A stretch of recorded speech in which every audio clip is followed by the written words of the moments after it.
Hello friends, स्वागत है आप सभी का अपने यूट्यूब चैनल आद्या स्टडी एकेडमी में। अब क्योंकि आपके सीटेट एग्जाम को मात्र 10 दिन का टाइम बचा है और इन 10 दिनों में भी आपके 2 से 3 दिन त्योहारों में निकल जाने हैं, यानी कुल मिला के आपके पास 7 से 8 दिन का टाइम बचा है अपनी तैयारी को करने के लिए। अब जो एक हफ्ते का टाइम बचा है, इसमें मैं सजेस्ट करूँगी कि आप सिर्फ और सिर्फ क्वेश्चन की प्रैक्टिस पे फोकस करिए। और क्वेश्चन की प्रैक्टिस में भी आप ज़्यादा नंबर ऑफ क्वेश्चन के पीछे मत भागिए। अगर आप दिन में 50 क्वेश्चन की भी प्रैक्टिस कर रहे हैं ना, तो वो पर्याप्त है। बस आपको प्रैक्टिस ऐसे करनी है कि आपने 50 क्वेश्चन की प्रैक्टिस की है, तो आप उसके साथ इतना कंटेंट कवर कर लीजिए कि 50 क्वेश्चन से भी आप 200 क्वेश्चन वहां से सॉल्व कर पाएं। तो ये तरीका अगर आप अपनाते हैं ना अपने एग्जाम तक, तो आप कम समय में ज़्यादा से ज़्यादा क्वेश्चन की प्रैक्टिस कर पाएंगे। भले ही आपने नंबर ऑफ क्वेश्चन की कम प्रैक्टिस की है, लेकिन आपकी तैयारी इतनी पुख्ता हो जाएगी, इतनी ज़्यादा हो जाएगी कि आप उसमें से अगर आप 50 क्वेश्चन की प्रैक्टिस कर रहे हैं, तो आप 200-250 क्वेश्चन वहां से सॉल्व कर पाएंगे। और ये अप्रोच आपको हर एक सब्जेक्ट के लिए रखना है, क्योंकि अगर आपको एग्जाम क्वालिफाई करना है तो हर एक सब्जेक्ट को आपको इंपॉर्टेंस देनी पड़ेगी। किसी एक पर्टिकुलर सब्जेक्ट को पढ़ने से एग्जाम क्वालिफाई नहीं होता। और आज की इस क्लास में हम साइंस के कंटेंट के बहुत इंपॉर्टेंट प्रश्न करने वाले हैं, और उसके अलावा पेडागोजी के भी बहुत इंपॉर्टेंट प्रश्न करने वाले हैं। और कुछ प्रश्न इसमें पीवाईक्यू हैं और कुछ प्रश्न नए हैं, और सारे प्रश्न आपके एग्जाम में पूछे जाएंगे। ऐसे प्रश्नों की प्रैक्टिस हम आज की इस क्लास में करने वाले हैं। कुछ तो यहाँ पे ऐसे प्रश्न है कि जिन पे विवाद रहा है, यानी जो कि कंफ्यूजन वाले प्रश्न है, यानी उसमें दो दो ऑप्शन करेक्ट दिख रहे हैं, या किसी में चारों ऑप्शन करेक्ट दिख रहे हैं लेकिन आयोग ने अलग आंसर माना है। तो उनको आपको कैसे सॉल्व करना है, मैं ये भी आपको इस वीडियो में डिस्कस करने वाली हूँ। तो आप वीडियो में लास्ट तक जरूर बने रहिएगा। साथ ही आप सभी से रिक्वेस्ट है कि अगर आप चैनल पर नए हैं तो चैनल को सब्सक्राइब करके वीडियो को लाइक जरूर कर दीजिएगा। चलिए स्टार्ट करते हैं आज की इस क्लास को और देखते हैं आज का हमारा पहला प्रश्न क्या है। स्कूल के बाद रीना रोज सड़क के पास वाली दुकान से गोलगप्पे खाती है। एक सप्ताह बाद उसको तेज बुखार हो जाता है। उपरोक्त घटना का सही कारण हो सकता है अनहाइजीन फूड, मक्खियों एवं धूल युक्त खुला खाना, बिना धुले हुए खाद्य पदार्थ, कमजोर प्रतिरक्षा तंत्र। बताइए, यहाँ पे कूट दिया है ए और बी, ए और डी, ए बी और सी, या फिर ये सभी। इस प्रश्न का करेक्ट आंसर यहाँ पे क्या होगा? तो ये दिया है कि स्कूल के बाद रीना नाम की एक लड़की है जो कि सड़क के पास वाली दुकानों से रोज गोलगप्पे खाती है। अब एक सप्ताह बाद उसकी तबीयत खराब हो गई, उसको तेज बुखार आ गया। तो इनमें से क्या कारण हो सकता है उसको तेज बुखार आने का? तो एक तो देखिए, पहला है कि अनहाइजीन फूड। ये बिल्कुल करेक्ट है कि अगर आप अस्वच्छ भोजन करते हैं तो उसमें बहुत सारे माइक्रो ऑर्गेनिज्म होंगे जो कि शरीर के अंदर जाके आपको बीमार कर सकते हैं। ठीक है। बी है मक्खियों एवं धूल युक्त खुला खाना। ये भी सही है। जो रोड के किनारे फूड होते हैं जैसे गोलगप्पे वगैरह, मैक्सिमम केसेस में क्या होता है कि मक्खियां बैठी रहती हैं, धूल उसमें पड़ जाता है, क्योंकि सड़क के किनारे वाहन वगैरह चलते रहते हैं और सड़क के किनारे ठेले होते हैं, तो धूल वगैरह भी वहाँ पे पड़ जाता है। इसके वजह से जो भोजन होता है वो कैसा हो जाता है? दूषित। तो ये भी बीमारी का एक कारण हो सकता है। तो यहाँ पे बी भी करेक्ट हो जाएगा। सी है बिना धुले हुए खाद्य पदार्थ। हाँ, ये भी है। अगर बिना धोए हम खाद्य पदार्थों को सेवन करते हैं या खाते हैं तो उसमें बहुत सारे माइक्रो ऑर्गेनिज्म होते हैं जिसके कारण बीमारी हो सकती है। तो यहाँ पे सी भी करेक्ट आंसर हो जाएगा। लेकिन देखिए, यहाँ पे दिया है कमजोर प्रतिरक्षा तंत्र। अगर इम्यूनिटी पावर कमजोर है तो वो जो बीमारी हुई है उसको प्रतिरोध नहीं कर पाएगी, यानी ये बीमारी की संभावना को बढ़ाएगी। यहाँ पे सही कारण नहीं है। तो इस प्रश्न का करेक्ट आंसर क्या हो जाएगा? ए, बी और सी। ए, बी, सी किसमें दिया है? ऑप्शन नंबर 3 में दिया है। अगला प्रश्न है, तांबा जस्ता को उसके नमक के घोल से अलग नहीं कर सकता, कारण दीजिए। अब कक्षा 8 का विद्यार्थियों द्वारा निम्नलिखित कारण दिए गए। तांबा जस्ते से अधिक अपक्रियाशील है, तांबा जस्ते से कम अपक्रियाशील है, जस्ता उत्कृष्ट धातुओं में से एक है, अपक्रिया श्रृंखला में जस्ता तांबे के नीचे होता है। कक्षा 8 के विद्यार्थियों द्वारा दिए गए कारण में से सही कारण आपको बताना है। केवल ए, केवल बी, सी और डी, या फिर ए और डी। बताइए इस प्रश्न का करेक्ट आंसर क्या होगा? तो देखिए, यहाँ पे कोई एक धातु दूसरे धातु को तब स्थापित कर पाती है जब वो उससे ज्यादा रिएक्टिव हो या उससे ज्यादा अपक्रियाशील हो। और अपक्रियाशीलता श्रेणी हम पहले भी कई बार पढ़ चुके हैं। अगर आपने पिछली प्रैक्टिस सेट की क्लासेस देखी होगी तो आपको सारी चीजें यहाँ पे दिमाग में बैठी होंगी। तो अब देखिए, यहाँ पे बात किसकी की जा रही है? तांबा और जस्ता की। किसकी किसकी की जा रही है? जिंक और कॉपर की। तो जो जिंक होता है ये कॉपर से अधिक अपक्रियाशील होता है। अपक्रियाशीलता श्रेणी में जस्ता ऊपर आता है, यानी जिंक ऊपर आता है और तांबा नीचे आता है। यानी जस्ता तांबे से अधिक अपक्रियाशील है, जबकि जो तांबा है वो जस्ते जस्ते से कम अपक्रियाशील है। ठीक है, अब देखिए अभी हमने पढ़ा है कि अगर अधिक अपक्रियाशील धातु है तो कम अपक्रियाशील धातु को उसके लवण के विलयन से विस्थापित कर सकती है या डिस्प्लेस कर सकती है। अब यहाँ पे हमने देख लिया कि जिंक ज्यादा अपक्रियाशील है, अब कॉपर कम अपक्रियाशील है। अब हम देखते हैं स्टेटमेंट क्या है। तांबा जस्ते से अधिक अपक्रियाशील है, बताइए क्या ये सही है? तो बिल्कुल गलत है। तांबा जस्ते से नहीं बल्कि जस्ता तांबे से अधिक अपक्रियाशील है, तो ये क्या हो जाएगा? गलत। अब बी है तांबा जस्ते से कम अपक्रियाशील है, हाँ ये बिल्कुल सही है। जो तांबा है, कॉपर है, ये जिंक से कम अपक्रियाशील है, तो बी स्टेटमेंट यहाँ पे सही है। जस्ता उत्कृष्ट धातुओं में से एक है, तो ऐसा नहीं है। जो जिंक होता है ये नोबल धातु नहीं होती है, तो ये भी क्या हो जाएगा? गलत हो जाएगा। यहाँ पे ए भी गलत है और सी भी गलत है। अपक्रिया श्रृंखला में जस्ता तांबे के नीचे होता है, नहीं, अपक्रिया श्रृंखला में जस्ता तांबे के नीचे नहीं होता है बल्कि तांबा जस्ता के नीचे होता है, तो यहाँ पे डी भी गलत हो जाएगा। यानी कक्षा 8 के विद्यार्थियों ने जो कारण दिए थे उन कारण में से सिर्फ बी सही है, बाकी कारण गलत है। तो इस प्रश्न का करेक्ट आंसर हो जाएगा ऑप्शन नंबर 3 केवल बी हो जाएगा। अगला प्रश्न है, जब कोई कॉपर की प्लेट लंबे समय तक नम वायु में खुली रहती है तो इस पर एक हल्की हरी परत जम जाती है। यह हरा पदार्थ होता है कॉपर सल्फेट, कॉपर हाइड्रोक्साइड और कॉपर सल्फेट का मिश्रण, कॉपर कार्बोनेट एवं कॉपर सल्फेट का मिश्रण, कॉपर कार्बोनेट और कॉपर हाइड्रोक्साइड का मिश्रण। बताइए इस प्रश्न का करेक्ट आंसर क्या होगा कि जब कॉपर की प्लेट को हम नमी और वायु के संपर्क में छोड़ देते हैं तो उसमें जो हरी रंग की परत जम जाती है वो किसकी परत होती है? तो देखिए जब हम कॉपर की प्लेट को लंबे समय तक नम वायु में हम खुला रखेंगे तो तांबा वायु की जो ऑक्सीजन होती है ऑक्सीजन से क्रिया कर लेता है, ऑक्सीजन के साथ साथ जो जल वाष्प होता है जल वाष्प से क्रिया कर लेता है और जल वाष्प के साथ साथ कार्बन डाइऑक्साइड से क्रिया करके अपक्रिया करके एक हरे रंग की परत उसके ऊपर जम जाती है। अब ये जो हरे रंग की परत होती है ना, इसको हम क्या बोलते हैं? बेसिक कॉपर कार्बोनेट बोलते हैं। क्या बोलते हैं? बेसिक कॉपर कार्बोनेट बोलते हैं। ठीक है, अब ये जो बेसिक कॉपर कार्बोनेट होता है ये होता क्या है? तो ये होता है कॉपर कार्बोनेट और कॉपर हाइड्रोक्साइड का मिश्रण। ठीक है, अब इसको ध्यान से समझ लीजिएगा कि कॉपर की प्लेट पे जो हरे रंग की परत जमती है वो ऑक्सीजन जल वाष्प और CO2 की क्रिया के कारण जमती है। अब जब क्रिया होती है तो यहाँ पे बेसिक कॉपर कार्बोनेट बन जाता है जो कि हरे रंग की परत के रूप में मौजूद होता है। अब जो बेसिक कॉपर कार्बोनेट होता है ये किसका किसका मिश्रण होता है? कॉपर कार्बोनेट और कॉपर हाइड्रोक्साइड का मिश्रण होता है। तो इस प्रश्न का करेक्ट आंसर ऑप्शन नंबर 4 तो हो जाएगा। अगला प्रश्न है, जब जल तरल से गैसीय चरण में रूपांतरित होगा तब निम्नलिखित में से कौन सा एक बदलाव होगा? कणों की दूरी में बदलाव, कणों के रंग में बदलाव, कणों के आकार में बदलाव या कणों की संरचना में बदलाव। बताइए इस प्रश्न का करेक्ट आंसर क्या होगा? यहाँ पे बोला है कि लिक्विड किस में चेंज हो रहा है? गैसियस स्टेट में चेंज हो रहा। तो देखिए जब भी अवस्था बदलता है तो अवस्था बदलने में होता क्या है? जैसे 3 अवस्थाएं होती हैं बेसिकली, कौन सी? ठोस, द्रव और गैस। कौन सी अवस्थाएं होती हैं? ठोस, द्रव और गैस होती हैं। अब ठोस में क्या होते हैं? पार्टिकल बहुत पास पास होते हैं, जो कण होते हैं ये आपस में बिल्कुल सघनित रूप से चिपके रहते हैं, बहुत पास पास होते हैं। द्रव में पार्टिकल ठोस के कंपैरिजन में थोड़ा दूर दूर होते हैं और गैस में पार्टिकल द्रव के कंपैरिजन में भी काफी दूर दूर होते हैं। तो अब देखिए क्या होता है कि जब ठोस के पार्टिकल को हम द्रव में बदलेंगे, यानी ठोस अवस्था को, ठोस कोई चीज है, ठोस वस्तु को हम द्रव अवस्था में बदलेंगे तो उनके पार्टिकल के बीच की दूरी बढ़ाएंगे। जहां कणों के बीच की दूरी बढ़ेगी तो ये आ जाएंगे द्रव में। फिर जब इसको हम ताप देंगे तो ताप देने से इनके पार्टिकल की बीच की दूरी और बढ़ जाएगी और जहां पार्टिकल के बीच की दूरी बढ़ेगी तो उसको हम बोल देंगे कि एक ऐसी अवस्था में आ गया है। यानी हम कह सकते हैं यहाँ पे कि अगर अणुओं के बीच की दूरी बढ़ रही है तो अवस्था क्या हो रही है? बदल रही है। तो यहाँ पे यही तो दिया है कि जल तरल से गैसीय चरण में जा रहा है। अब जब जल है, लिक्विड स्टेट है, ये गैसीय स्टेट में जा रहा है तो रूपांतरित जब होगा तो कौन सा एक बदलाव होगा? तो देखिए कणों के रंग में बदलाव हो ऐसा जरूरी नहीं है, आकार में बदलाव हो, आकार कहाँ बदल रहा, बस क्या कर रहे हैं, संरचना में भी बदलाव नहीं हो रहा। अब जो जल है ये H2O है तो ये H2O ही रहेगा। यहाँ पे संरचना में भी बदलाव नहीं हो रहा, बस क्या हो रहे हैं, कणों की दूरी बढ़ रही है। यानी जो कण पास पास थे ये क्या हो रहे हैं, और दूर दूर जा रहे हैं और दूसरे अवस्था में परिवर्तित हो गए हैं। ठीक है, तो इस प्रश्न का करेक्ट आंसर ऑप्शन नंबर 1 हो गया। अगला प्रश्न है, आपके पास 3 परख नलियां हैं ए, बी और सी। अब इनमें फिनोक्तिलीन विलयन है। परख नली ए में तन हाइड्रोक्लोरिक अम्ल और बी में सोडियम हाइड्रोक्साइड विलयन और सी में आंसू जल की 2-3 बूंदें प्रत्येक परख नली में डालने की तुरंत पश्चात यदि आप प्रत्येक परख नली के विलयन के रंग का प्रेक्षण करें तो आप यह पाएंगे कि इन परख नलियों में विलयन के रंग इस प्रकार हैं। ए में रंगहीन, बी में गुलाबी और सी में रंगहीन। ए में गुलाबी, बी में फीका हरा और सी में रंगहीन। ए में रंगहीन, बी में रंगहीन, सी में गुलाबी। या ए में फीका हरा, बी में गुलाबी, गुलाबी और सी में गुलाबी।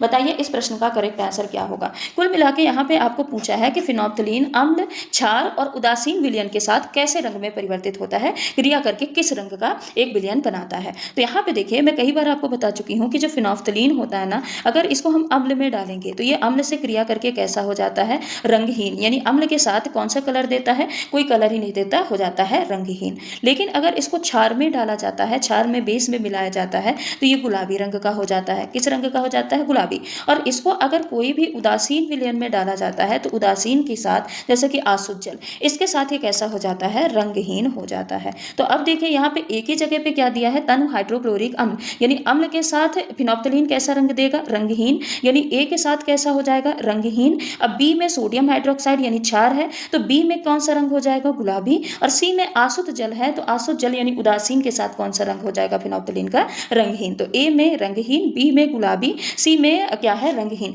तो इस प्रश्न का करेक्ट आंसर यहाँ पे क्या है, ऑप्शन नंबर फर्स्ट हो जाएगा, ए में रंगहीन, बी में गुलाबी और सी में रंगहीन। अगला प्रश्न है, टार्टरिक अम्ल पाया जाता है नींबू में, आंवले में, कच्चे आमों में और अंगूरों में। कूट दिया है ए और बी और सी और डी या ए और सी। बताइए इस प्रश्न का करेक्ट आंसर क्या होगा कि टार्टरिक अम्ल किस में पाया जाता है। तो हमको पता है कि टार्टरिक अम्ल जो है अंगूर में और इमली में तो पाया ही जाता है, लेकिन अंगूर और इमली के अलावा कच्चे आमों में भी टार्टरिक अम्ल पाया जाता है। और ये सीटेट के ऑफिशियल आंसर की में दिया है। हाँ, कई जगह पे आपको मिलेगा कि टार्टरिक, ये जो कच्चे आम है, कच्चे आम में मैलिक अम्ल मिलता है, लेकिन यहाँ पे सीटेट के ऑफिशियल आंसर की में यहाँ पे कच्चे आमों में ये दिया है कि क्या पाया जाता है, टार्टरिक अम्ल पाया जाता है। तो यहाँ पे इस प्रश्न का करेक्ट आंसर क्या हो जाएगा, सी और डी हो जाएगा। उसके अलावा नींबू में कौन सा अम्ल पाया जाता है, तो नींबू और संतरे में पाया जाता है सिट्रिक अम्ल। कौन सा अम्ल पाया जाता है, यहाँ पे सिट्रिक अम्ल पाया जाता है। और आंवले में कौन सा अम्ल पाया जाता है, तो आंवले में या फिर कहीं कहीं नींबू संतरा भी दिया जाता है, तो इसमें कौन सा अम्ल पाया जाता है, एस्कॉर्बिक एसिड पाया जाता है। कौन सा अम्ल, एस्कॉर्बिक अम्ल या एस्कॉर्बिक एसिड पाया जाता है। एक और पूछा जाता है कि चींटी के डंक में कौन सा अम्ल पाया जाता है। ये सीटेट एग्जाम में कई बार पूछा गया है। तो चींटी के डंक में पाया जाता है फॉर्मिक एसिड। कौन सा एसिड पाया जाता है, फॉर्मिक एसिड पाया जाता है। उसके अलावा जो मैलिक अम्ल है, मैलिक अम्ल और कहाँ पे पाया जाता है, तो मैलिक अम्ल पाया जाता है सेब में। मैलिक अम्ल कहाँ पे पाया जाता है, सेब में पाया जाता है। एक और पूछा जाता है लैक्टिक अम्ल। लैक्टिक अम्ल कहाँ पे पाया जाता है, तो लैक्टिक अम्ल पाया जाता है दही में, दूध में। ये जो खट्टा दूध और दही होता है, यहाँ पे लैक्टिक अम्ल पाया जाता है।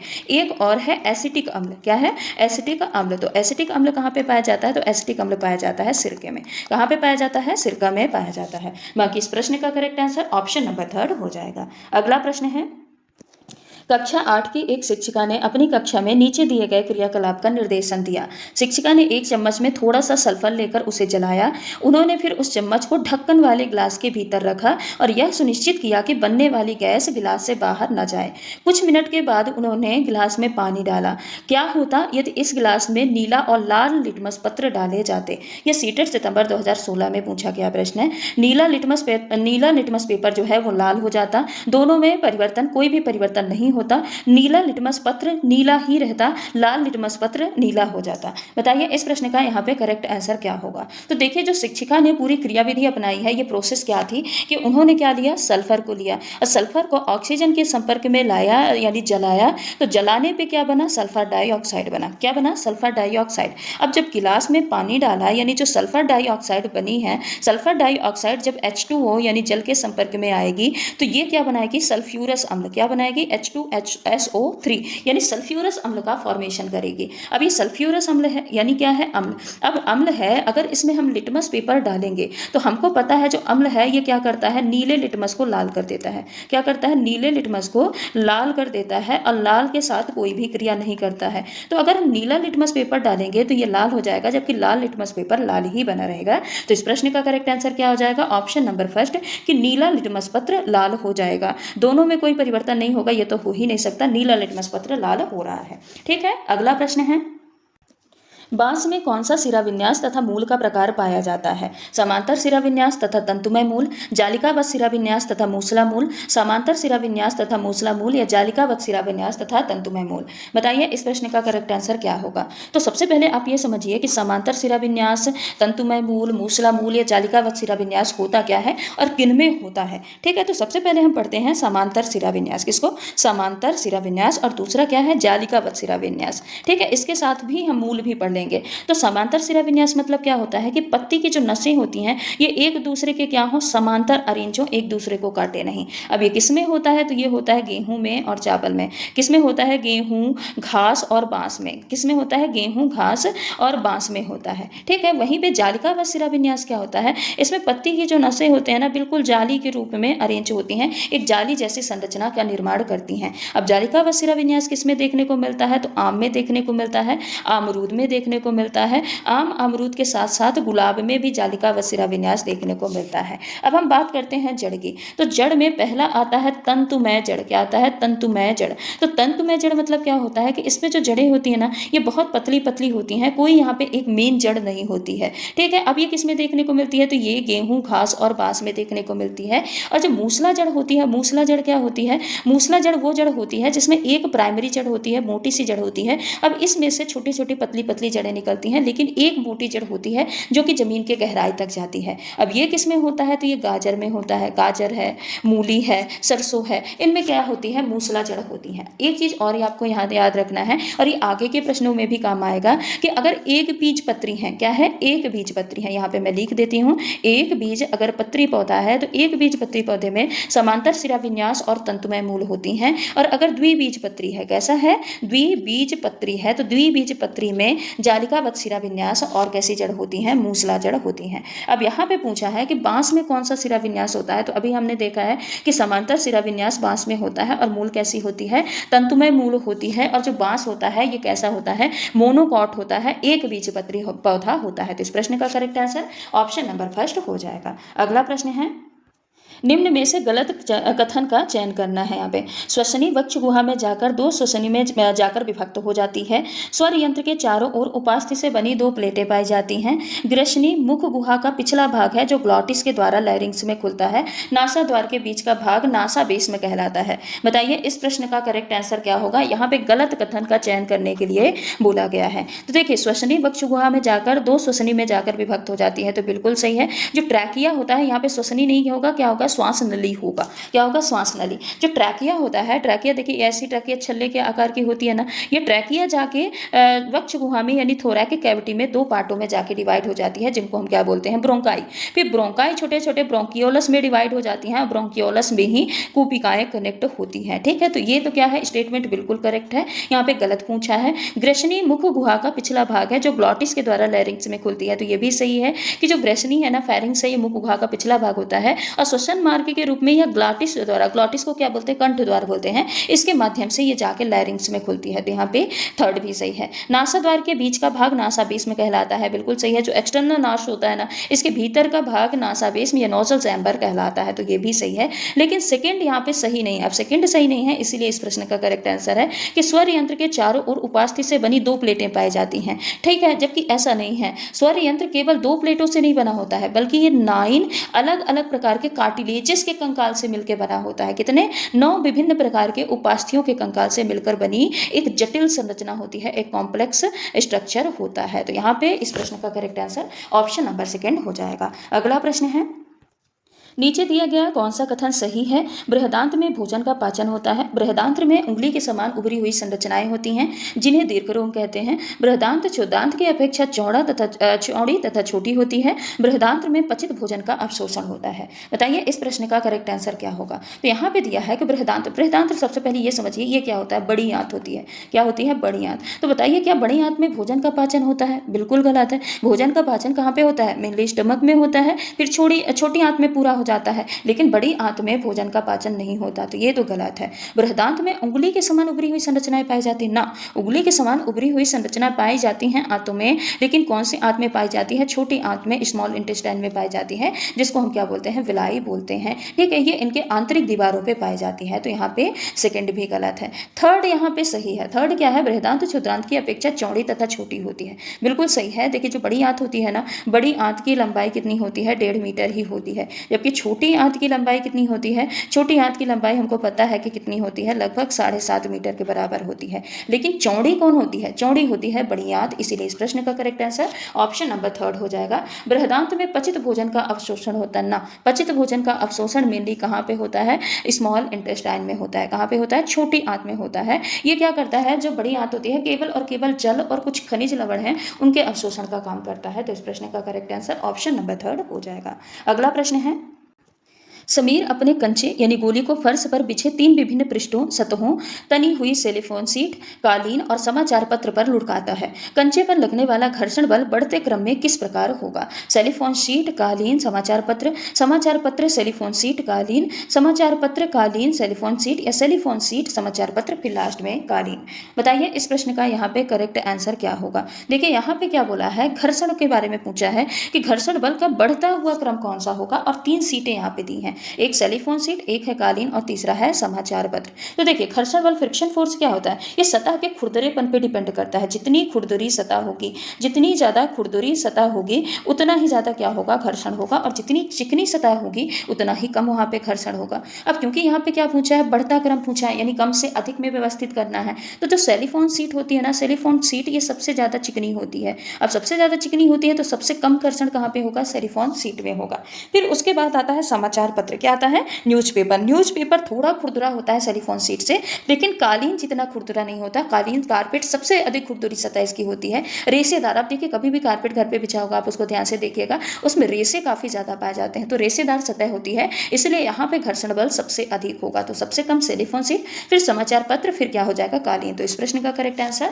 ऑप्शन नंबर 4 तो हो जाएगा। अगला प्रश्न है, सोनार का उपयोग होता है पानी की सतह के अंदर स्थित वस्तुओं की दूरी, दिशा व वेग ज्ञात करने में, हवा में स्थित वस्तुओं की दूरी, दिशा व वेग ज्ञात करने में, पानी में स्थित वस्तुओं की केवल दूरी और दिशा ज्ञात करने में, हवा में स्थित वस्तुओं की दिशा तथा वेग ज्ञात करने में। बताइए इस प्रश्न का करेक्ट आंसर क्या होगा, और सोनार का फुल फॉर्म भी बताना है। तो सोनार का फुल फॉर्म क्या होता है? Sound navigation and ranging. क्या होता है? Sound navigation and ranging. ठीक है, एंड क्या हो जाएगा? रेंजिंग। ये सोनार का फुल फॉर्म होता है। ठीक है, अब जो सोनार है ये पराश्रव्य जो तरंगे होती है ना, इनकी सहायता से पानी के अंदर वस्तुओं का पता लगाने के लिए इसका उपयोग किया जाता है। ठीक है, सोनार का। और ये किस तरंगों पे वर्क करता है? पराश्रव्य तरंगों की सहायता पे काम करता है। अब ये काम क्या करता है? पानी के अंदर जो स्थित हैं वस्तुएं, उनकी दूरी ज्ञात करने में, दिशा ज्ञात करने में और वेग, तीनों को ज्ञात करने में सोनार का उपयोग किया जाता है। तो इस प्रश्न का करेक्ट आंसर ऑप्शन नंबर 1 हो जाएगा। अगला प्रश्न है, दूषित जल पीने से कौन से रोग के जीवाणु हमारे शरीर में उत्पन्न हो जाते हैं? मलेरिया एवं दमा, टाइफाइड, टिटनेस, डेंगू बुखार। बताइए इस प्रश्न का करेक्ट आंसर क्या होगा? तो देखिए कंटेमिनेटेड फूड और वाटर से जो रोग होता है, हालांकि हम बैक्टीरिया और वायरस से होने वाले सारे प्रमुख रोगों के बारे में हमने पढ़ा है, किसके कारण होते हैं, कौन से बैक्टीरिया कौन से वायरस से होते हैं। इवन दैट हमने प्रोटोजोआ और उसके साथ साथ कृमियों से होने वाले रोगों के भी बारे में डिटेल में पढ़ा है। तो एक बार जाके आप वो क्लासेस पिछली, अगर आपने प्रैक्टिस सेट की क्लासेस देखी है ना, तो आपको ये सारा चीज़ें, जो जितनी भी ये प्रश्न आ रहे हैं, पूरे प्रश्न बन रहे होंगे, क्योंकि हमने इतने डिटेल में सारी चीज़ों को पढ़ी है। बैक्टीरिया वायरस से तो होने वाले रोगों को हमने कम से कम 3 से 4 बार पढ़े हैं, और यहाँ से प्रश्न बनते जरूर हैं। तो वहाँ पे हमने पढ़ा था कि कंटेमिनेटेड फूड एंड वाटर से जो रोग होता है उसको हम क्या बोलते हैं? टाइफाइड। वो क्या, इससे क्या होता है? तो उससे टाइफाइड होता है, और टाइफाइड के जीवाणु का नाम क्या है? Salmonella typhi. क्या होता है? साल्मोनेला टाइफी जीवाणु के द्वारा ये होता है। मलेरिया किसके कारण होता है? तो ये प्रोटोजोआ के कारण होने वाला रोग है, और प्रोटोजोआ में भी ये प्लाज्मोडियम प्रोटोजोआ के कारण होता है, मादा एनफ्लीज मच्छर द्वारा। ये मच्छर क्या होता है? इसका वाहक होता है। टिटनेस जो होता है, टिटनेस एक जीवाणु संक्रमित रोग है, और ये संक्रमित घाव में, अगर इसको घाव लग जाता है ना लोहे वगैरह से, तो वहाँ पे ये इन्फेक्शन फैलता है, और ये जीवाणु द्वारा होता है। और इसके जीवाणु का नाम क्या है? क्लॉस्ट्रीडियम टिटैनी। क्या है? क्लॉस्ट्रीडियम टिटैनी इसका नाम है, हालांकि नाम से ही आप यहाँ पे रिलेट कर पा रहे होंगे। बाकी डेंगू बुखार ये एडीज मच्छर द्वारा होता है, और इसके वायरस का नाम क्या है? Dengue virus. इसके वायरस का नाम क्या हो जाएगा? Dengue virus. बाकी इस प्रश्न का करेक्ट आंसर ऑप्शन नंबर 2 है। अगला प्रश्न है, किसी घास के पौधे को उखाड़ने के पश्चात एक छात्र उसकी जड़ों और पत्तियों का परीक्षण करके अपने प्रेक्षणों को इस प्रकार नोट करेगा। रेशेदार जड़ें तथा जालिका रूपी सिरा विन्यास, रेशेदार जड़ें तथा समांतर सिरा विन्यास, मूसला जड़ें तथा समांतर सिरा विन्यास, मूसला जड़ें तथा जालिका रूपी सिरा विन्यास। बताइए इस प्रश्न का करेक्ट आंसर यहाँ पे क्या होगा। तो अभी हमने पढ़ा है कि अगर कोई एक बीज पत्री है, क्या है, एक बीज पत्री है, तो एक बीज पत्री पौधे का जो जड़ होती है, जड़ कैसी होती हैं, तंतुमय या फिर रेशेदार जड़ें होती हैं। कैसे जड़ें होती हैं, रेशेदार जड़ी होती हैं। और अगर रेशेदार जड़ें हैं तो सिरा विन्यास कैसा होगा, समांतर सिरा विन्यास होगा। कैसा सिरा विन्यास होगा पत्तियों का, समांतर सिरा विन्यास होगा। और वैसे भी घास ये तो नॉर्मली अवेलेबल होती है, आप कभी भी इसको देखिए, इसमें पतली पतली सी जड़ें होती हैं। और पत्तियों को देखिए, यहाँ पे पत्तियों की जो सिराएं होती है ना, ये समांतर तौर पे एक दूसरे के अरेंज होती हैं। तो इस प्रश्न का करेक्ट आंसर क्या हो जाएगा, ऑप्शन नंबर सेकंड, रेशेदार जड़ें और समांतर सिरा विन्यास हो जाएगा। अगला प्रश्न है, निम्नलिखित में भूकंप से संबंधित कौन सा कथन गलत है। अधिकतम भूकंप विवर्तनिक प्लेटों के अचानक फिसलने से एवं ज्वालामुखी विस्फोट के कारण होते हैं। रिएक्टर पैमाने पर 3 की तीव्रता का भूकंप सुनामी को उत्प्रेरित कर सकता है। एक स्थान पर बड़े भूकंप के बाद प्रायः छोटे भूकंप आते हैं। भूकंप के अध्ययन को सिस्मोलॉजी कहते हैं। यहाँ पे गलत कथन आपको बताना है कि गलत कथन कौन सा है। तो देखिए, अधिकांश भूकंप प्लेटों के अचानक खिसकने से आती हैं। ज्वालामुखी गतिविधियां भी भूकंप पैदा कर सकती हैं। तो ये तो फर्स्ट तो बिल्कुल सही है। दूसरा है, रिएक्टर पैमाने पर 3 की तीव्रता का भूकंप सुनामी को उत्प्रेरित करता है। तो ये गलत है। रिएक्टर पैमाने पर 3 तीव्रता का भूकंप, ये जो सामान्यतः होता है, सुनामी को नहीं उत्पन्न करता है। सुनामी के लिए आमतौर पर समुद्र के नीचे एक बड़ा भूकंप आना चाहिए और पर्याप्त समुद्री तल में विस्थापन होना चाहिए, तब जाके सुनामी का रूप वो लेता है। तो यहाँ पे 2 ही इस प्रश्न का करेक्ट आंसर हो जाएगा, क्योंकि ये गलत है। बाकी एक स्थान पे बड़े भूकंप आने के बाद छोटे भूकंप आते हैं, जिनको हम क्या बोलते हैं, परा भूकंप बोलते हैं। किस नाम से जानते हैं, परा भूकंप के नाम से जानते हैं। और भूकंप के अध्ययन को सिस्मोलॉजी कहते हैं। अगला प्रश्न है, एक लड़का टॉर्च में डालने के लिए सेल खरीदने गया। उसने किस प्रकार का सेल लिया, वोल्टेज सेल, शुष्क सेल, डेनियल सेल या संचायक सेल। बताइए इस प्रश्न का करेक्ट आंसर क्या होगा। तो देखिए, जो वोल्टेज सेल होता है ये प्रारंभिक प्रकार का विद्युत सेल है। डेनियल सेल ये प्रयोगशाला में अधिक उपयोग किया जाता है। कहाँ पे, प्रयोगशाला में इसका उपयोग अधिक किया जाता है। संचायक सेल वो सेल होता है जिसको हम बार बार रिचार्ज कर सकते हैं, बार बार इसको हम क्या कर सकते हैं, चार्ज कर सकते हैं, तो वो होता है संचायक सेल। तो बताइए, जो टॉर्च होती है आपकी, हाँ कुछ टॉर्च होती हैं चार्जेबल, लेकिन जो नॉर्मल सी टॉर्च होती हैं जो गांव में पहले प्रयोग में लाई जाती थी, उन टॉर्चों में क्या संचायक सेल होता था, बिल्कुल नहीं। उनमें जो बैटरी लगी होती थी वो ऐसी बैटरी होती थी कि एक बार खत्म हो जाए फिर हम उसको फेंक देते थे और दूसरा सेल ले आके लगाते थे। घड़ियों वगैरह में भी वही सेल यूज होता है, तो उसको हम क्या बोलते हैं, शुष्क सेल या फिर ड्राई सेल बोलते हैं। जो ड्राई सेल होता है ना, शुष्क सेल में जो इलेक्ट्रोलाइट होता है ये पेस्ट के रूप में प्रयुक्त होता है, इसलिए इसको आसानी से कहीं भी रखा जा सकता है और इसका उपयोग किया जा सकता है। तो इस प्रश्न का करेक्ट आंसर ऑप्शन नंबर 3 जो कि इसमें सेकंड में दिया है, शुष्क सेल हो जाएगा। अगला प्रश्न है, निम्नलिखित में से विद्युत जनित्र के लिए सत्य कथन पहचानना है। यह यांत्रिक ऊर्जा को विद्युत ऊर्जा में परिवर्तित करता है या विद्युत ऊर्जा को यांत्रिक ऊर्जा में परिवर्तित करता है, गतिज ऊर्जा को ऊष्मीय ऊर्जा में परिवर्तित करता है या विद्युत ऊर्जा को प्रकाश ऊर्जा में परिवर्तित करता है। बताइए इस प्रश्न का करेक्ट आंसर क्या होगा। तो विद्युत जनित्र या फिर जो जनरेटर होता है, जनरेटर का काम क्या होता है, जनरेटर है इसका मुख्य कार्य है यांत्रिक ऊर्जा को विद्युत ऊर्जा में परिवर्तित करना। जो जनित्र की कुंडलियां होती है ना, कुंडलियों को घुमाने के लिए टरबाइन का प्रयोग किया जाता है और टरबाइन क्या करते हैं, यांत्रिक ऊर्जा मिलती है इससे। अब यांत्रिक ऊर्जा फिर विद्युत उत्पन्न करती है, इसलिए हम बोलते हैं कि यांत्रिक ऊर्जा को विद्युत ऊर्जा में परिवर्तित करने का काम करता है। इसका जस्ट अपोजिट होता है क्या, मोटर। ये इलेक्ट्रिकल एनर्जी को मैकेनिकल एनर्जी में कन्वर्ट करने का काम करती है। ठीक है, तो इस प्रश्न का करेक्ट आंसर क्या हो जाएगा, ऑप्शन नंबर 1 हो जाएगा। अगला प्रश्न है, यदि किसी व्यक्ति की लार एमाइलेज की हीनता है तो उस व्यक्ति के मुख गुहा में बाधित होने वाली प्रक्रिया निम्नलिखित में से कौन सी होगी। वसाओं का वसा अम्लों में परिवर्तन, प्रोटीन का अमीनो अम्ल में परिवर्तन, स्टार्च का शर्कराओं में परिवर्तन और विटामिनों का अवशोषण।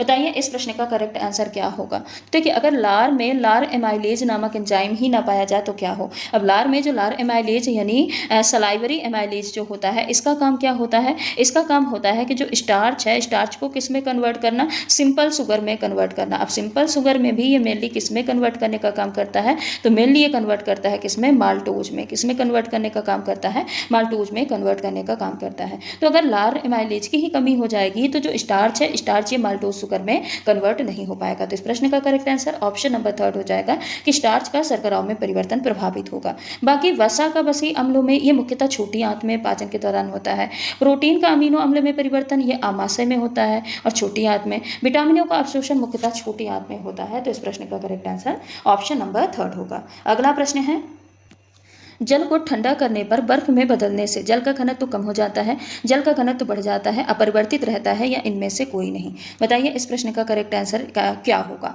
यहाँ पे बोला है कि जल को ठंडा करने पर बर्फ में बदलने से, जब जल को ठंडा करते हैं और ठंडा करके बर्फ में बदलते हैं तो क्या होता है। तो देखिए जल किस में कन्वर्ट हो रहा है, जल कन्वर्ट हो रहा है बर्फ में। तो यहाँ पे क्या होगा, बर्फ में बदलने के लिए तो जो जल है, जल के अणु एक खुली यानी ओपन संरचना बनाएंगे। जल को जब बर्फ में कन्वर्ट करते हैं तो जल के जो अणु होते हैं ये क्या करते हैं, एक ओपन संरचना बना लेते हैं, एक खुली संरचना बना लेते हैं। इससे बर्फ का आयतन बढ़ जाता है। बर्फ का जो आयतन है, आयतन क्या हो जाता है, बढ़ जाता है। अब क्योंकि एक फॉर्मूला हमको पता है कि जो घनत्व है, घनत्व बराबर क्या होता है, द्रव्यमान बटे क्या होता है, आयतन। क्या होता है, द्रव्यमान बटे आयतन होता है। तो अगर आयतन बढ़ेगा तो घनत्व क्या हो जाएगा, कम। द्रव्यमान लगभग समान होता है, लेकिन अगर आयतन बढ़ता है तो घनत्व क्या हो जाता है, कम। तो यहाँ पे इस प्रश्न का करेक्ट आंसर ऑप्शन नंबर 1 हो जाएगा कि जल को ठंडा करने पे बर्फ में बदलने से जल का घनत्व क्या हो जाता है, कम हो जाता है। अगला प्रश्न है, मोमबत्ती की ज्वाला में विभिन्न रेशों को जलने पर या जलाने पर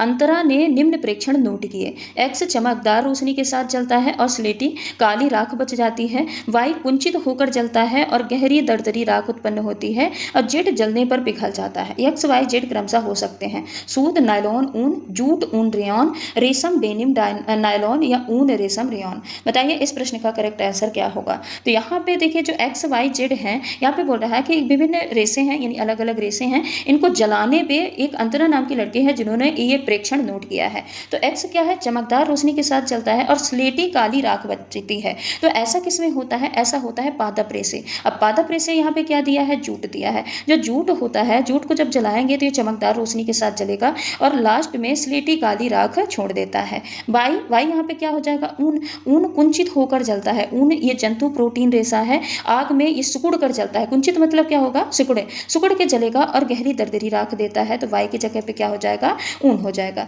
लेकिन जो रेयॉन होता है ये अर्ध कृत्रिम रेशा होता है। अब ये रासायनिक उपचार से बना होता है, इसलिए जब इसको जलाते हैं तो ये पिघलने जैसा स्वरूप ले लेता है। तो जेड पे क्या हो जाएगा, रेयॉन हो जाएगा। यानी इस प्रश्न का करेक्ट आंसर ऑप्शन नंबर 2 हो जाएगा। अगला प्रश्न है, निम्नलिखित में से कौन सा विज्ञान में वैकल्पिक अवधारणाओं की विशेषता नहीं है। अब यहाँ से पैडागोजी के प्रश्न स्टार्ट हो गए हैं। विचार स्थिर होते हैं, विचार परिवर्तन प्रतिरोधी होते हैं, विचार अवलोकीकृत विशेषताओं से विकसित होते हैं, विचार कारण और प्रभाव तर्क को प्रदर्शित नहीं करते हैं। बताइए इस प्रश्न का करेक्ट आंसर क्या हो जाएगा। सबसे पहले आप ये समझिए वैकल्पिक अवधारणा क्या होती है। तो वैकल्पिक अवधारणा वो अवधारणा होती है जब बच्चा किसी वैज्ञानिक बात को अपने अनुभव के आधार पर गलत तरीके से समझ लेता है, तो उसको हम क्या बोलते हैं, अल्टरनेटिव कॉन्सेप्शन या फिर बल्कि वैकल्पिक अवधारणा बोलते हैं। यानी कोई भी वैज्ञानिक तथ्य है, बच्चा उसको अपने अनुभव के आधार पे एक गलत धारणा बना दिया या गलत तरीके से समझ लिया। अब देखिए बच्चा जो सोचता है, जैसे बच्चा सोचेगा कि भारी वस्तु हल्की वस्तु से जल्दी नीचे गिरेगी, लेकिन ये उसका जो धारणा है, ये बनाया गया धारणा ये गलत है,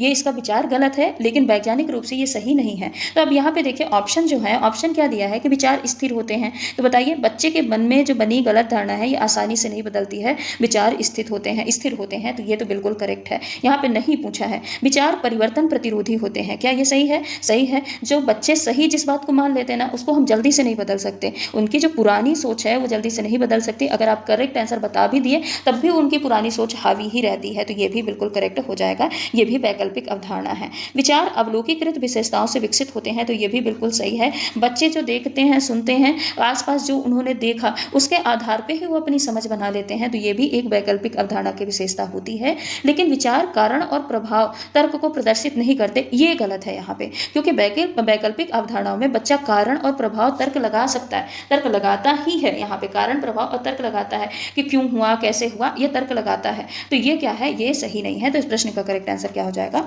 ऑप्शन नंबर 4 तो हो जाएगा। अगला प्रश्न है, निम्नलिखित में से कौन सा यसे वैज्ञानिक अनुसंधान या अन्वेषण के बारे में सही नहीं है?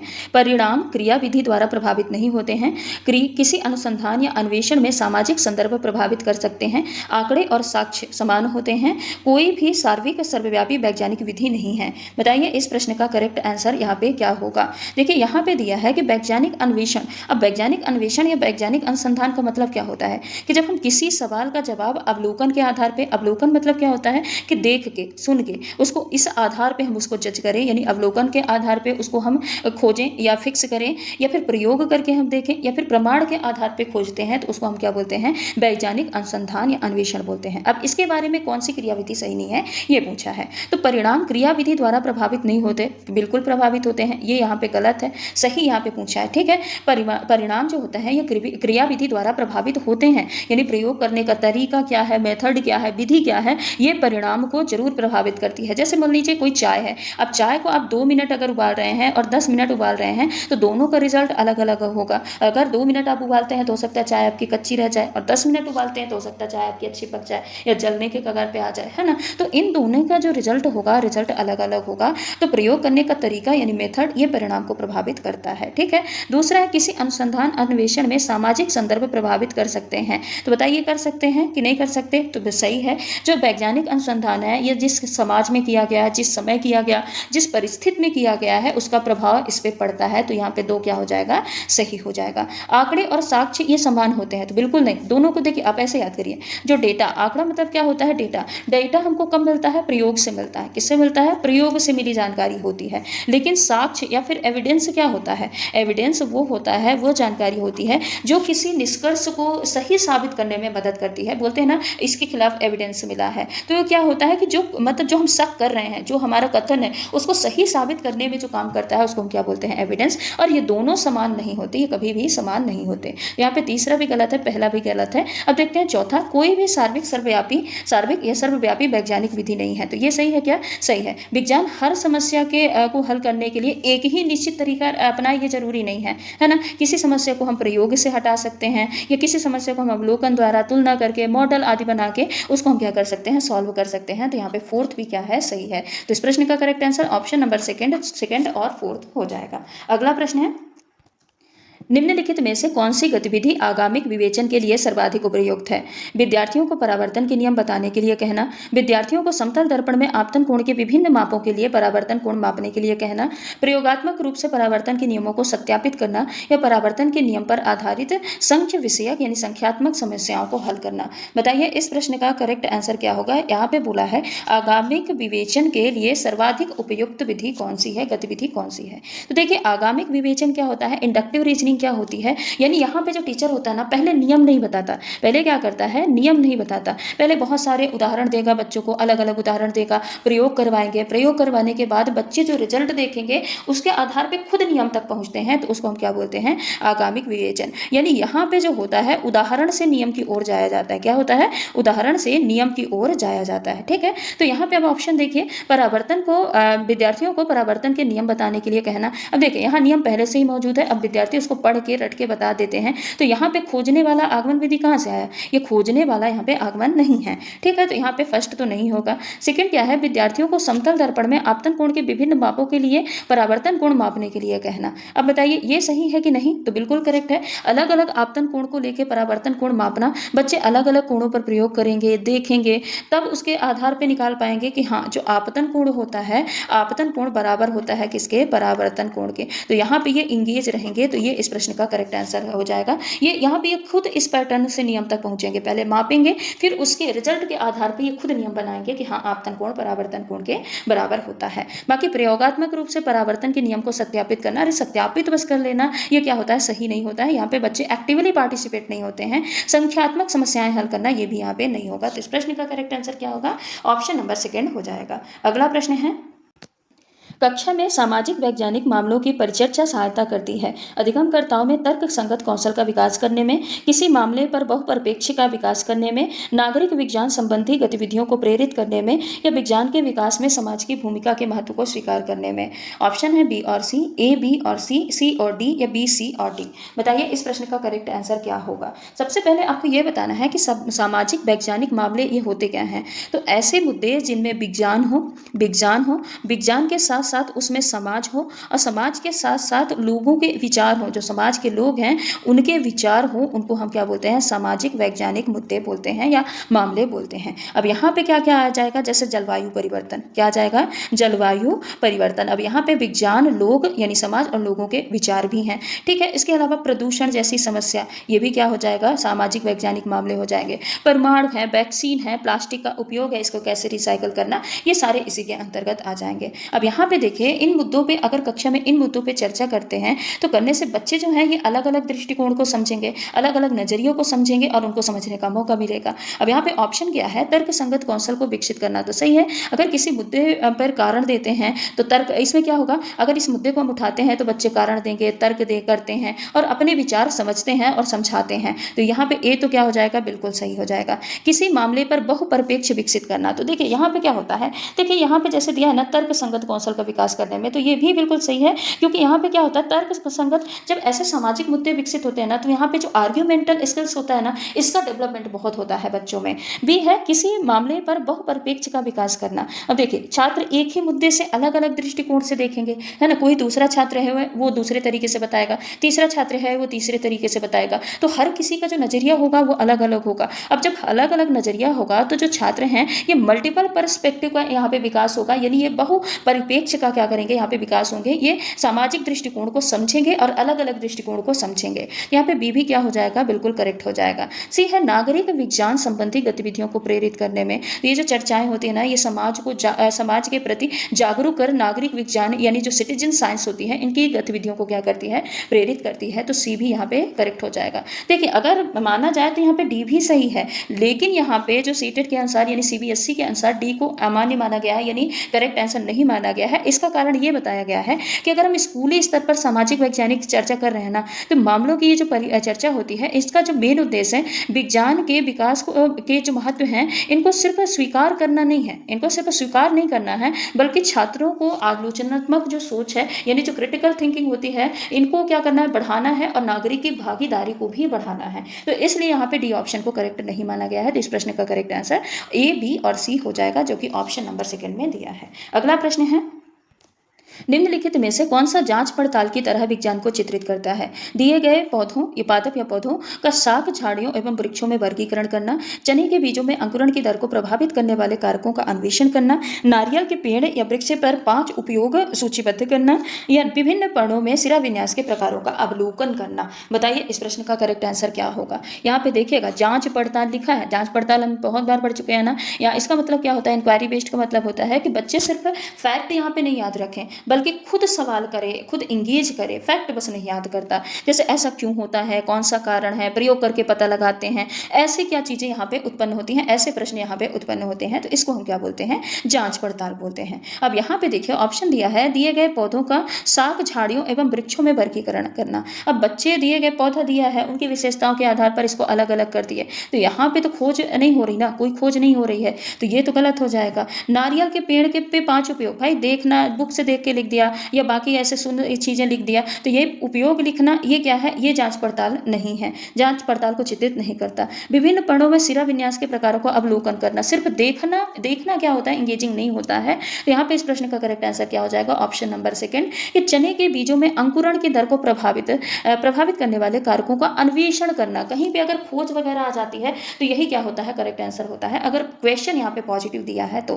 क्यों, देखिए यहाँ पे अगर चना जल्दी अंकुरित क्यों होता है, ये प्रश्न उठेगा। फिर उसके बाद वो अलग अलग परिस्थितियों में बीज रखेंगे, पानी में रखेंगे, तापमान में रखेंगे, ठीक है, ऐसे अलग अलग परिस्थितियों में क्या करेंगे, बीज रखेंगे और उसको क्या करेंगे, देखेंगे, जो परिणाम निकलेगा, जो रिजल्ट निकलेगा उसका तुलना करेंगे। तो यही इस प्रश्न का सबसे अप्रोप्रिएट आंसर हो जाएगा। अगला प्रश्न है, कक्षा में विज्ञान कक्षा में अपसारी प्रश्नों का उद्देश्य हो सकता है आलोचनात्मक चिंतन को प्रोत्साहित करने का, विद्यार्थियों के बीच भेद करने का, संचार यानी संप्रेषण विकसित करने का, प्रतिभाशाली विद्यार्थियों की पहचान करने का, वैकल्पिक अवधारणाओं की पहचान करने का, या विज्ञान में व्यक्तिनिष्ठा को स्वीकारने का।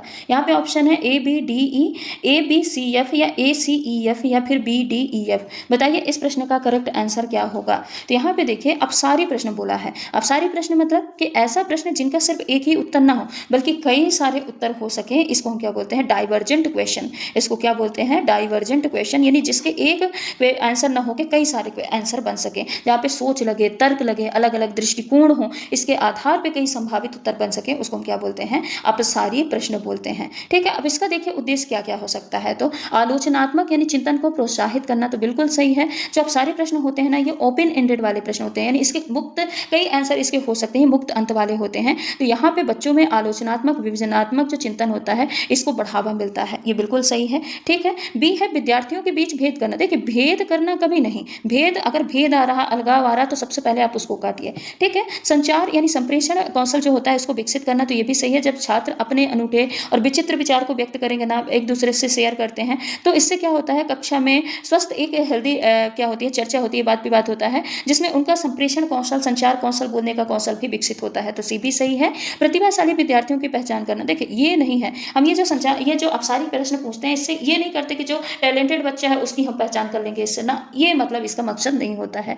वैकल्पिक अवधारणाओं की पहचान करना, तो ये भी बिल्कुल सही है। अगर हम अलग अलग उदाहरण, एक क्वेश्चन पूछे, अब बच्चे उसके अलग अलग आंसर दे रहे हैं, तो जो शिक्षक है उनके दिमाग में छुपी जो वैकल्पिक अवधारणाएं हैं, यानी जो ऑल्टरनेट कॉन्सेप्शन है या मिसकॉन्सेप्शन है, उसकी पहचान आसानी से कर पाएगा कि बच्चा इस बारे में सोचता क्या है। तो यहाँ पे ई भी सही हो जाएगा और एफ भी सही है। विज्ञान में व्यक्तिनिष्ठता को स्वीकारने का, विज्ञान केवल एक निश्चित सत्य नहीं है, इसमें बहुत सारी गुंजाइशें होती हैं। अपसारी प्रश्न क्या करता है, विज्ञान में जो व्यक्तिनिष्ठता है ना उसको स्वीकारने में मदद करता है, इंडिविजुअलिटी जो है उसको स्वीकारने में मदद करता है। तो इस प्रश्न का करेक्ट आंसर क्या हो जाएगा, ए सी ई एफ। ए सी ई एफ किसमें दिया है, ऑप्शन नंबर 3 हो जाएगा। अगला प्रश्न है, निम्नलिखित में से कौन सा परिकल्पना करने का कौशल का निर्देशक नहीं है।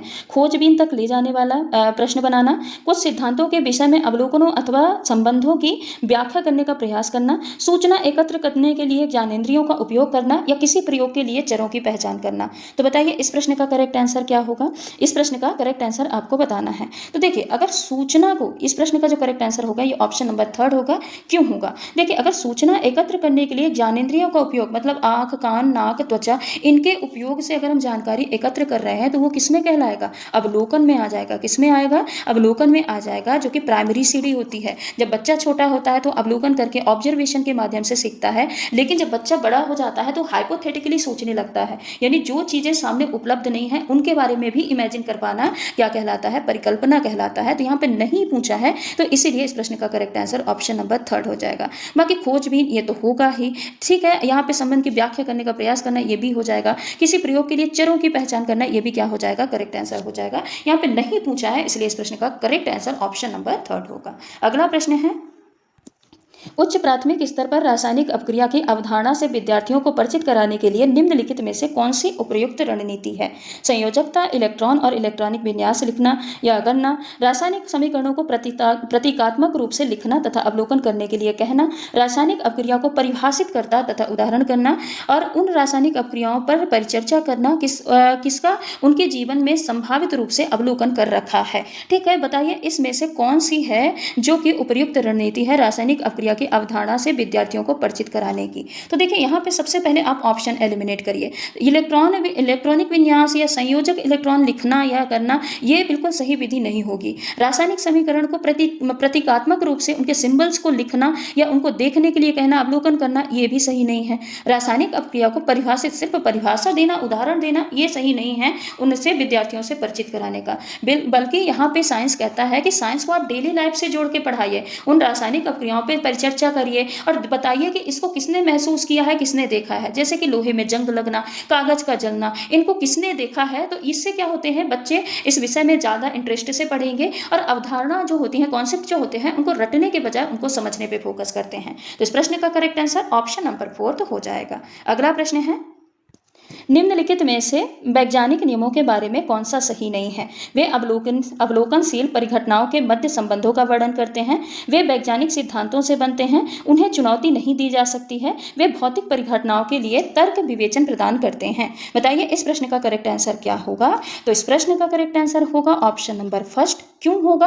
क्योंकि वैज्ञानिक नियम जो होते हैं ना, ये प्रकृति में जो बार बार देखी जाने वाली चीजें होती हैं या पैटर्न होते हैं या अवलोकन की जो चीजें होती हैं, इनके बीच में क्या करते हैं, एक संबंध को विकसित करते हैं। और जो संबंध होता है ना, इसको एक शॉर्ट स्टेटमेंट के माध्यम से यानी कथन के माध्यम से या फिर गणितीय समीकरण के रूप में दर्शाते हैं। जैसे कि न्यूटन का गुरुत्वाकर्षण का नियम बताना, कि दो वस्तुओं के बीच में संबंध कैसा होता है, ये कौन बताता है? न्यूटन के गुरुत्वाकर्षण का नियम बताता है। तो ये क्या होते हैं? अवलोकनशील होते हैं, परिघटनाओं के मध्य संबंधों का वर्णन करते हैं, वैज्ञानिक सिद्धांतों से बनते हैं। बिल्कुल ये कह नहीं सकते कि सिर्फ वैज्ञानिक सिद्धांतों से बनते हैं, उन्हें चुनौती नहीं की जा सकती। बताइए क्या ये सही है? विज्ञान में कुछ भी पूरी तरीके से सही नहीं, एकदम अंतिम नहीं होता है, ना ही ये अगर कोई से नए साक्ष्य मिल गए या प्रमाण मिल गए तो उस नियम को हम बदल सकते हैं या फिर उसको हम अस्वीकार भी कर सकते हैं। इसको हमने कई बार पढ़ा है। तो इस प्रश्न का correct answer option number first हो जाएगा। अगला प्रश्न है, कक्षा 7 के एक शिक्षक पादप और जीव जंतुओं में अनुकूलन विषय पर विद्यार्थियों की वैकल्पिक अवधारणाओं की पहचान करने की योजना बनाता है।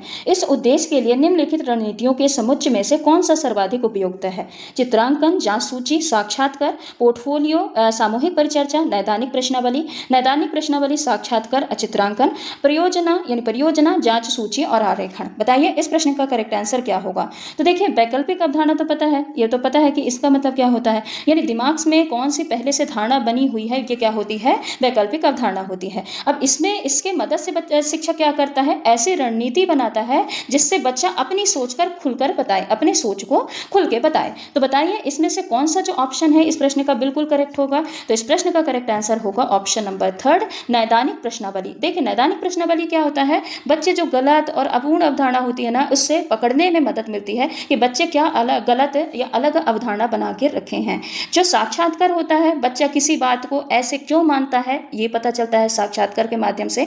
और आरेखन यानी चित्रांकन के माध्यम से बच्चा अपने मन की समझ को चित्र के माध्यम से उसको लिखता है, बनाता है, तो हमको पता चलता है कि बच्चे के मन में क्या है। तो ये क्या है? एक सबसे उपयुक्त, यहाँ पे सर्वाधिक उपयुक्त विधि यहाँ पे यह समुच्चय माना जाएगा। तो इस प्रश्न का करेक्ट आंसर क्या हो जाएगा? ऑप्शन नंबर थर्ड हो जाएगा। तो ये रहे आज के कुछ महत्वपूर्ण प्रश्न जिनको हमने डिटेल में पढ़ा है, अच्छे से पढ़ा है, और ऐसे ही प्रश्न आपको एग्जाम में भी देखने को मिलते हैं। इसीलिए आप एक एक प्रश्न को अच्छे से कॉन्सेप्ट क्लियर करते हुए पढ़ते चलिएगा। तो चलिए आज की क्लास को हम यहीं पे समाप्त करते हैं, मिलते हैं अगली क्लास में। तब तक के लिए अगर आप चैनल पे नए हैं तो चैनल को सब्सक्राइब कर लीजिएगा, वीडियो को लाइक कर दीजिएगा, साथ ही बेल आइकन को भी हिट कर दीजिएगा ताकि कोई भी अपडेट हो तो उसका नोटिफिकेशन आप तक सबसे पहले पहुंच पाए। धन्यवाद।